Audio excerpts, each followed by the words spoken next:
शेर और गाय की कहानी। एक पहाड़ी के नीचे रामगढ़ नाम का एक गांव था।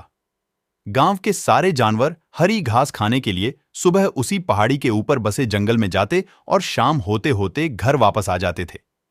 हर दिन की तरह लक्ष्मी नाम की एक गाय अन्य गायों के साथ उसी पहाड़ी के जंगल में घास खाने के लिए गई थी। वह हरी घास खाने में इतनी ज्यादा प्रसन्न थी कि वह कब एक शेर की गुफा के पास पहुंच गई उसे पता भी नहीं चला। शेर अपनी गुफा में सो रहा था और वह पिछले 2 दिनों से भूखा भी था। जैसे ही लक्ष्मी शेर की गुफा के पास पहुंची, गाय की खुशबू से शेर की नींद खुल गई। वह शेर धीरे धीरे गुफा से बाहर आया और गुफा के बाहर गाय देखकर खुश हो गया। शेर ने मन ही मन सोचा कि आज उसकी 2 दिनों की भूख मिट जाएगी। वह इस तंदुरुस्त गाय का ताजा मांस खाएगा और यह सोचकर उसने एक तेज दहाड़ लगाई। लक्ष्मी शेर की दहाड़ सुनकर डर जाती है।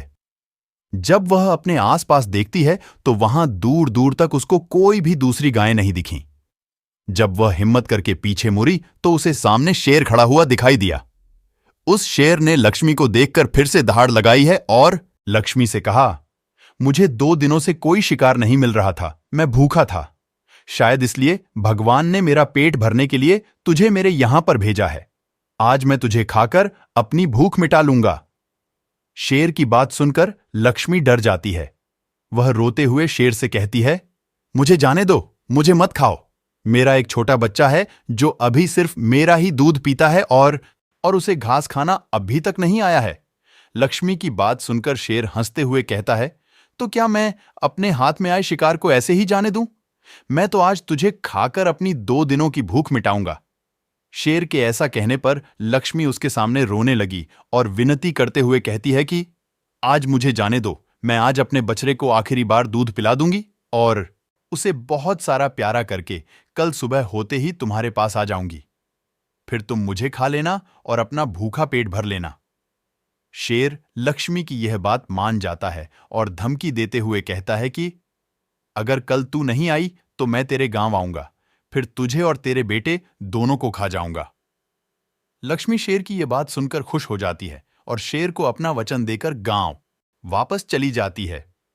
वहां से वह सीधे अपने बछड़े के पास जाती है, उसे दूध पिलाती है और बहुत सारा प्यार करती है। फिर बछड़े को शेर के साथ हुई सारी घटना बताती है और कहती है कि उसे अब अपना ख्याल खुद ही रखना होगा। वह कल सुबह होते ही अपना वचन पूरा करने के लिए शेर के पास चली जाएगी। अपनी मां की बातें सुनकर बछड़ा रोने लगता है। दूसरे दिन सुबह होते लक्ष्मी जंगल की तरफ निकल जाती है और शेर की गुफा के सामने पहुंचकर शेर से कहती है, अपने वचन के अनुसार मैं तुम्हारे पास आ गई हूं, अब तुम मुझे खा सकते हो। गाय की आवाज सुनकर शेर अपनी गुफा से बाहर निकल कर आता है और भगवान के अवतार में प्रकट होते हैं। वह लक्ष्मी से कहते हैं, मैं तो बस तुम्हारी परीक्षा ले रहा था, तुम अपने वचन की पक्की हो? मैं इससे बहुत प्रसन्न हुआ। तुम अब अपने घर और बछड़े के पास वापस जा सकती हो। इसके बाद वे उस गाय को गौ माता होने का वरदान भी देते हैं और उसी दिन के बाद से सभी गायों को गौ माता कहना शुरू कर देते हैं। तो दोस्तों, आपको शेर और गाय की कहानी कैसी लगी? नीचे कमेंट बॉक्स में जरूर बताएं। धन्यवाद।